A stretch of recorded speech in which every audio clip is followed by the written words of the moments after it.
Mesdames et messieurs les journalistes, merci d'être à ce point de presse qui porte essentiellement sur la réouverture des frontières aériennes le 1er août prochain à 0 heure. En rappel, le 21 mars dernier, pour contenir donc la propagation du virus de la Covid-19 dans notre pays, le président du Faso avait donc décidé de la fermeture des frontières terrestres, ferroviaires et aériennes. Aujourd'hui, donc, le gouvernement a décidé de la réouverture de ces frontières-là. En fait, il y a un certain nombre de réalités qu'il faut prendre en compte, tant au niveau donc de la nécessité de se déplacer, la reprise des activités économiques, mais également de la maîtrise de la pandémie. C'est à ce titre-là donc que pour l'instant, les frontières uniquement aériennes sont ouvertes. Un certain nombre de conditions sont à remplir donc pour pouvoir entrer et sortir donc par les voies aériennes dans notre pays. Un certain nombre de dispositifs au niveau sanitaire ont été mis en place pour assurer que la propagation ne reprenne pas avec cette ouverture des frontières aériennes. Et c'est pour préciser ces aspects donc que deux ministres fortement impliqués dans la réponse, notamment dans le cadre de cette réouverture-là, sont avec nous. Il s'agit donc du ministre Vincent Dabilgou, qui est en charge du secteur des transports, et Madame le ministre, le professeur Louguet, qui est bien sûr notre ministre de la Santé. Je voudrais donc inviter d'abord le ministre Dabilgou à nous présenter les éléments qui sous-tendent donc cette réouverture des frontières aériennes-là.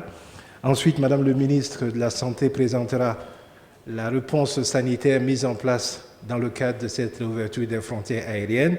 Et vous pourrez ensuite poser un certain nombre de questions liées à ces aspects-là. Je voudrais, parce que Madame le ministre va prendre la parole juste après moi, camper ma communication sur uniquement la question liée à l'ouverture des aéroports dans notre pays. Aujourd'hui, nous sommes certains que chaque pays a géré cette question de l'ouverture des aéroports en se regardant en face, savoir la situation de la pandémie, quels sont donc, nous avons travaillé beaucoup avec le ministère de la Santé pour voir donc les cas importés, d'où viennent ces cas, et puis voir aussi dans la sous-région comment donc dans certains pays, la pandémie est cernée, les pics qu'il y a à ce niveau-là. Je dois me réjouir pour dire que notre pays, par rapport à l'ensemble donc des pays de la sous-région, nous sommes, en tout cas, par rapport à la situation actuelle, nous sommes dans une gouvernance de la pandémie qui nous permet de dire quand même qu'à la date d'aujourd'hui, sans prendre de risque, nous pouvons ouvrir les aéroports de Ouagadougou et de Bobo-Dioulasso. Alors, il faut prendre cela en 3 points essentiellement pour être rapide. Parce qu'un aéroport, d'abord, c'est des infrastructures. Donc, ça doit être l'aéroport lui-même. Et à Ouaga et Bobo, nous avions, tous ceux qui vont prendre, il y a des mesures que nous avions mis en œuvre avec le gestionnaire d'aéroport. Et dans notre pays, vous savez que celui qui gère notre aéroport, c'est la SECNA, qui a mis donc en place tout un système de gestion pour le Covid, donc, ou la Covid, comme vous voulez. Donc, dès le parking, vous allez savoir que les choses vont changer parce qu'il va être question d'évacuer rapidement et de faire en sorte qu'à tous les points, vous ayez donc les gels, mais aussi les lave-mains. Parce que d'abord, le parking, c'est un lieu de sécurité, mais aussi un lieu où on prépare l'hygiène pour pouvoir arriver à l'aérogare. L'aérogare, ce sont les infrastructures qui accueillent les passagers. Mais au niveau des passagers, déjà, même avant les passagers, dans les compagnies donc, aériennes, quand vous y arrivez, ça va être comme les banques pour prendre les billets. On va s'asseoir un peu dans le cadre d'une distanciation physique. Ça, c'est l'ensemble des compagnies aériennes. Mais à l'aéroport, ce serait la même chose. Pour donc, les bagages, c'est une autre façon de faire. Parce que celui qui maintenant se traite va se prémunir. Donc vous verrez que les gens ont des gants maintenant et qu'ils ont aussi des masques comme vous. Et tous les passagers qui rentrent à l'aéroport doivent avoir le masque facial pour être sûr que vous êtes protégé. Mais à l'aéroport, c'est un dispositif international. Le masque qu'on demande là-bas, c'est quand même un masque homologué. Parce que c'est l'aéroport international. Nous devions montrer que nous sommes dignes d'un aéroport international et que nos masques-là sont des masques qui sont quand même homologués. Nous allons encourager ceux qui voyagent à pouvoir le faire. Ça, c'est le dispositif au niveau de l'aéroport. Vous savez que nous avons pu avoir, avec la coopération chinoise, l'ambassadeur de Chine qui nous a offert un dispositif qui permet de pouvoir, cette sorte de robot, qui permet de pouvoir, dès qu'il y a des passagers à 3 mètres on peut déjà identifier ceux qui ont des températures qui dépassent la normale. Et que ça permet de pouvoir filtrer et de pouvoir savoir que vous êtes en bon état ou en état en tout cas fragile. Mais après l'aéroport, tout ce qui va se passer, c'est au niveau des compagnies et avec leurs aéronefs, leurs avions. Alors vous savez qu'à ce niveau-là, nous avons fait des réunions en amont avec l'ensemble des compagnies, mais nous avons regardé aussi au niveau de l'IATA ce que les gens ont essayé de planifier pour que désormais vous n'ayez pas peur de prendre l'avion. Parce que le combat que nous menons, c'est faire en sorte que nous puissions redémarrer l'économie en vivant probablement avec la pandémie, avec le virus, et que nous puissions gagner la bataille économique et ne pas aussi baisser les mains face à ce virus-là. Donc rassurez-vous, les avions seront mieux traités du point de vue hygiénique, du point de vue donc, de la propriété, du point de vue de la désinfection, parce que chaque vol, après chaque vol, toutes les compagnies aériennes dans le monde se sont en tout cas engagées à nettoyer les avions après chaque vol. Donc c'est clair. Maintenant, on avait dans l'avion, c'est clair que dans la mesure où on ne peut pas arriver à l'aéroport sans le masque, naturellement que vous ne pouvez pas monter dans un avion sans le masque également. Donc ça aussi c'est très clair. Et vous aurez l'ensemble des gels au niveau donc de chaque avion pour pouvoir vous assurer que vous avez donc les lave-mains et tout. Alors le point le plus essentiel pour nous, c'est que c'est la densité de remplissage des avions. Parce que ça a été un peu un point de discorde, mais aujourd'hui on est arrivé à faire dire que les avions vont être remplis comme avant. Mais pourquoi ? Parce qu'on s'est rendu compte que le système de filtre des avions qui permet de pouvoir avoir un avion avec donc l'air que vous voyez, qui est un système. Alors, les constructeurs d'avions, l'IATA et l'OMS, sont arrivés à démontrer que si un passager est dans l'avion et que ce système de filtre de l'air fonctionne à merveille, il n'y a pas de risque de contamination. Parce qu'au début, on avait pensé qu'il va falloir laisser un siège. Non, aujourd'hui, nous sommes arrivés à ce consensus scientifique et que c'est un combat que les constructeurs des avions ont pu démontrer et à l'OMS et aussi à l'IATA que nous pouvons voyager de manière certaine si le système qui produit l'air dans l'avion est suffisamment efficace. Donc maintenant, le combat qu'on mène, c'est que nous, au Burkina Faso, avant, quand on regardait l'avion, on a mis un point d'honneur sur ce système-là avant de pouvoir monter dans les avions, avant de pouvoir autoriser donc les vols dans notre pays. Alors d'autres systèmes, ce sont des systèmes qui sont liés à tout le système de pilotage, c'est-à-dire que les pilotes et tout ce qui gravite autour de l'avion. À ce niveau, c'est clair, ils seront suffisamment suivis. Et quand vous avez même une température qui n'est pas conforme à la normale, en principe, même si vous êtes pilote, vous ne pouvez pas voler. Parce qu'on a peur que quelqu'un qui a un problème de santé ne soit l'objet donc d'une contamination au niveau Et en plus, c'est que dès lors qu'ils rentrent dans leur cockpit, ils ne peuvent pas ressortir. Et aussi, ils ont un système à ce niveau-là. Et les contacts entre donc, l'ensemble donc, de ce personnel-là sera réduit. C'est la même chose que pour tout ce qui concerne le vol. Tout le long du parcours, le masque sera exigé et que même les stéwards qui sont en général proches de vous et qui vous servent auront une autre attitude qui sont des attitudes liées aux instructions donc, de la compagnie, mais aux instructions aussi de l'IATA et donc de l'OACI. Voilà donc ce que je voulais vous dire, en attendant que Madame le ministre précise d'autres actions, et je pourrai revenir pour donc, les questions que vous aurez à poser. Je vous remercie. Merci beaucoup, chers collègues du gouvernement. Il faut dire que les directives dont je vais vous donner le contenu tout de suite, et pour l'ouverture des frontières aéroportières du Burkina, ont été élaborées en concertation interministérielle avec le ministère du Transport, le ministère de la Sécurité, des Affaires étrangères, de l'intégration régionale, le ministère en charge de l'administration du territoire, le ministère en charge de la communication et se sont inspirés des directives régionales. Nous avons également bénéficié de l'assistance technique de l'OMS, d'où sa présence à nos côtés cet après-midi. Le contenu est séquencé avant le voyage, pendant le voyage et la gestion au point d'entrée. Avant le voyage, nous souhaitons que le voyageur s'informe des conditions d'entrée au Burkina Faso en visitant le site du ministère de la Santé.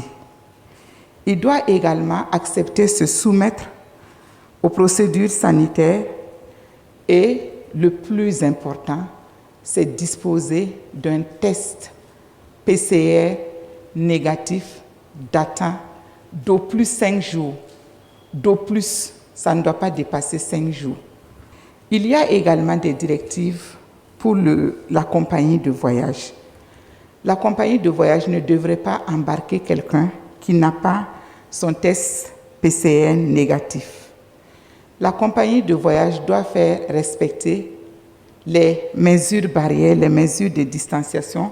C'est de ça dont parlait tantôt le ministre en charge du transport.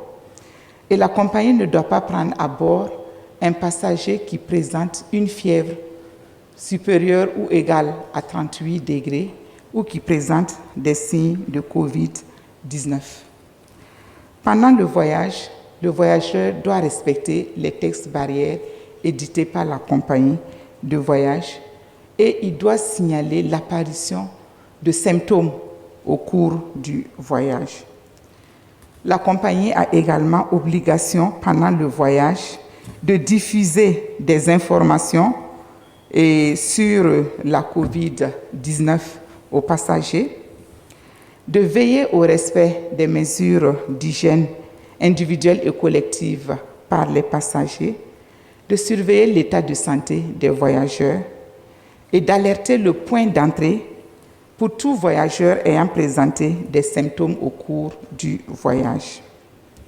Deuxième point, à l'arrivée au point d'entrée, le voyageur a obligation de se soumettre aux procédures sanitaires de prise de température, de mise à disposition de solutions hydroalcooliques.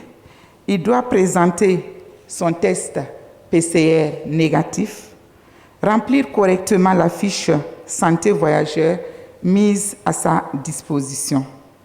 La compagnie de voyage doit se soumettre, elle aussi, aux procédures sanitaires du Burkina Faso, mettre à la disposition des autorités compétentes la liste de voyageurs et se soumettre aux mesures de prévention et de contrôle et des infections lorsque on serait arrivé à découvrir un voyageur positif à bord de l'avion.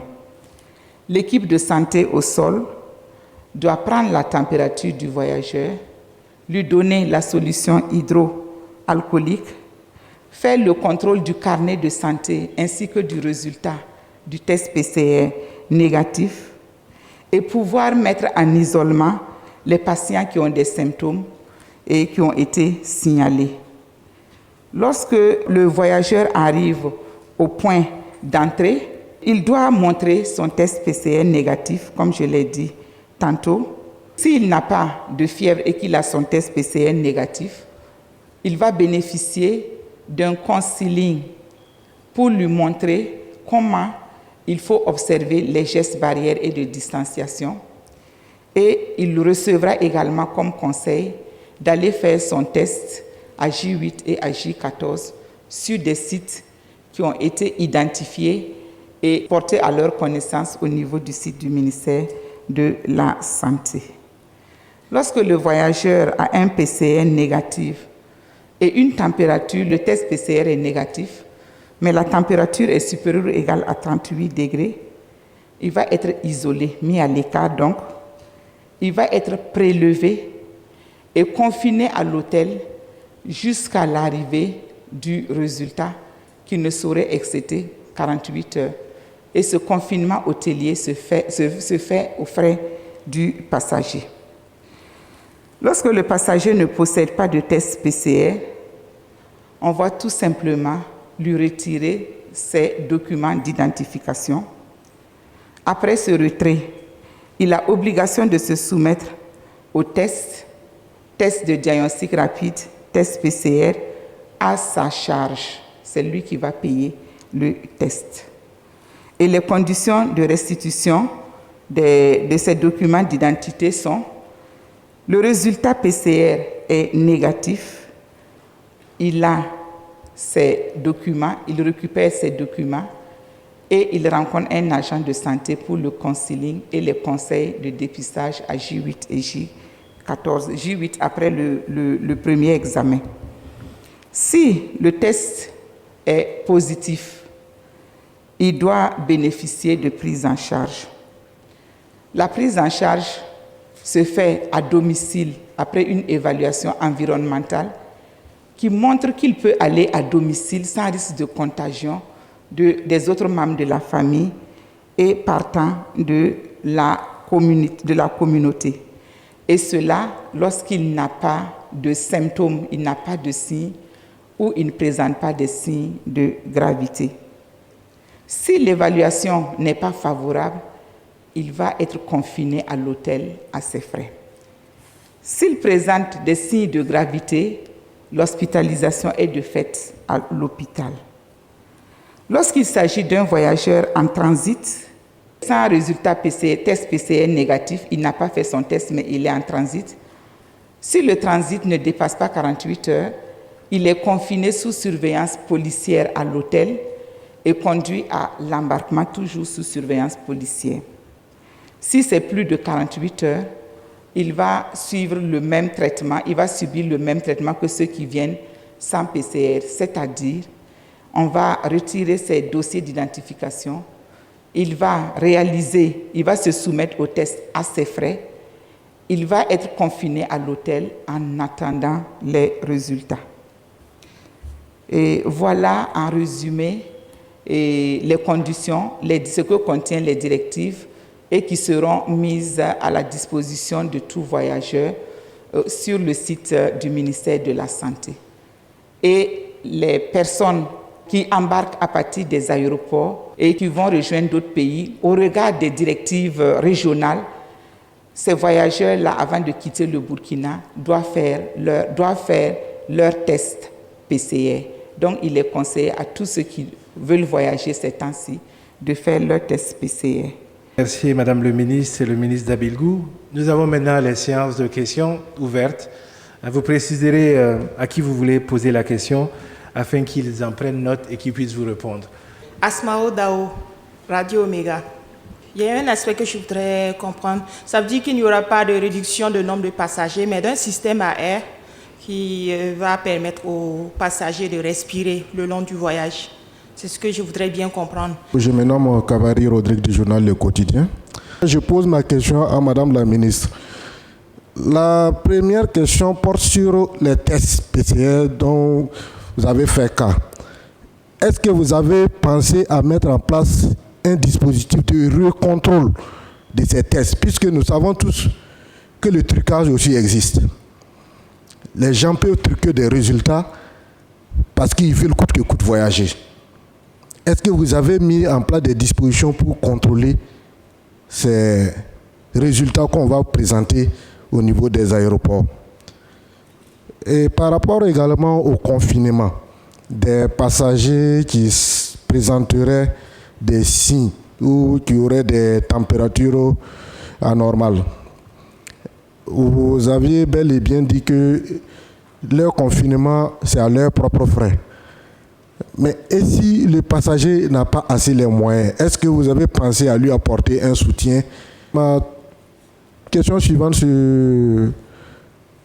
concerne Monsieur le ministre des Transports. Bon, nous voyons que les choses se font de façon progressive, mais à quand maintenant l'ouverture des frontières terrestres? Merci. Je suis Jordan Meda de Info4.net. Ma question est adressée à Madame la ministre. Je voudrais savoir, les frais de confinement pour tout voyageur qui rentre au Burkina s'élèvent à combien?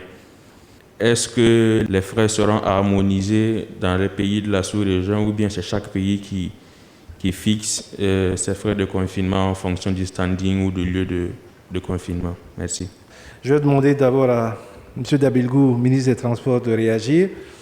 Et puis ensuite, Madame le ministre, professeur Lougué pourrait achever avec les réponses. voudrais remercier Madame de Radio Omega pour la pertinence de la question en ce qui concerne la densité, donc la capacité donc, de chaque avion qui ne sera pas revu. Dans mon exposé tout à l'heure, j'ai bien dit que ça a été l'objet de grandes discussions scientifiques. Mais vous savez, dans un avion, vous avez un système de haute pression qui est conduit par ce qu'on appelle le système de pressurisation. C'est la machine et le système qui transforme l'air et qui rend l'avion, parfois il fait froid dedans, en fonction donc, des zones que vous traversez. Alors, scientifiquement, on pense que si ce système-là fonctionne, et que si vous portez les masques, et normalement, vous ne serez pas contaminé tout le long du voyage, si vous prenez le soin, par exemple, de ne pas aller, avant d'aller, par exemple, quitter votre aéroport, prenez le soin d'aller dans les toilettes là-bas, à l'aéroport. Parce qu'on pense qu'à l'aéroport sur Terre, et on a beaucoup plus d'espace et que, par exemple, le gestionnaire de l'aéroport prend toutes les conditions pour que le système de toilettes des aéroports soit suffisamment dans des conditions d'hygiène acceptables. Normalement, si vous portez bien votre masque, vous êtes dans n'importe quel aéronef, dans n'importe quel avion, vous êtes hors donc, de situation d'être contaminé tout le long du vol.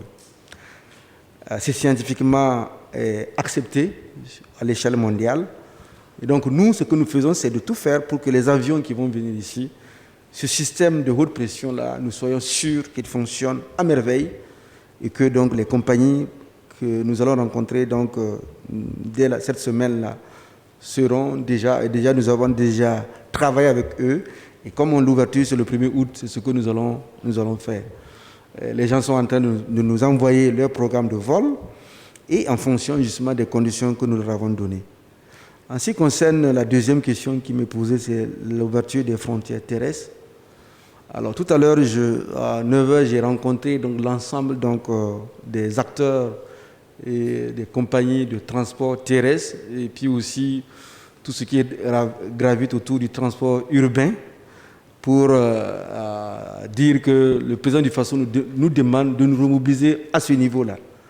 Parce que comme vous voyez, lorsque Madame le ministre de la Santé donne donc, l'état du Covid dans notre pays, vous avez donc des cas importés. Ça veut dire que dans la situation où nous sommes, voyager par l'aviation civile, donc par les avions, c'est quand même différent que de voyager par donc, les frontières terrestres. D'abord parce qu'elles sont nombreuses, elles sont aussi poreuses, et puis aussi elles transportent un grand nombre de gens que nous ne pouvons pas cerner nécessairement à cause du dispositif que nous devons installer.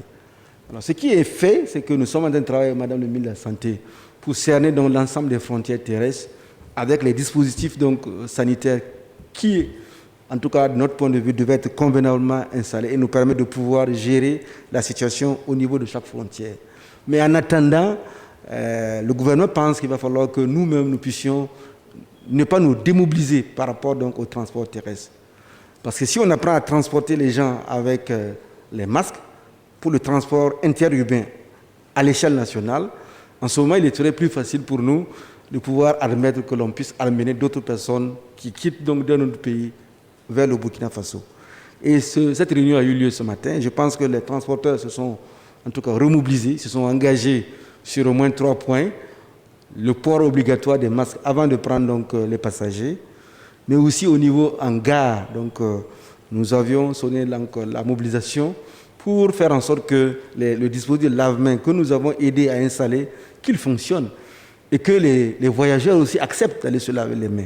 Parce que nous avons eu des témoignages pas faciles où certains fonctionnaires qui devraient même sensibiliser obtempèrent et même veulent menacer donc, les compagnies de voyage parce qu'on leur demande de se laver les mains ou bien on leur demande de porter le masque avant de rentrer dans la gare. Donc voilà donc ce que je voulais dire en ce qui concerne donc les 2 questions qui nous ont été posées. Je vous remercie. Merci bien, Monsieur le ministre du Transport, d'avoir pris en charge quelques questions. Concernant la première question relative aux frais de prise en charge de confinement et de traitement, dans le site, il sera mis qu'avant d'entreprendre un voyage au Burkina Faso, il faut avoir son test PCR, un test PCR négatif. Et en même temps, je vais répondre à une question concernant le trucage des résultats. Dans l'espace CEDEAO, nous sommes en train de mettre en place une liste de laboratoires agréés et le Burkina Faso vient de transmettre sa liste au niveau de l'OAS. Donc les conditions, c'est d'avoir son test PCR négatif. Deuxième condition, c'est de ne pas présenter des signes de Covid avant d'entreprendre le voyage. Troisième condition, c'est de n'avoir pas été un sujet contact d'une malade, d'une personne confirmée Covid dans les 14 jours.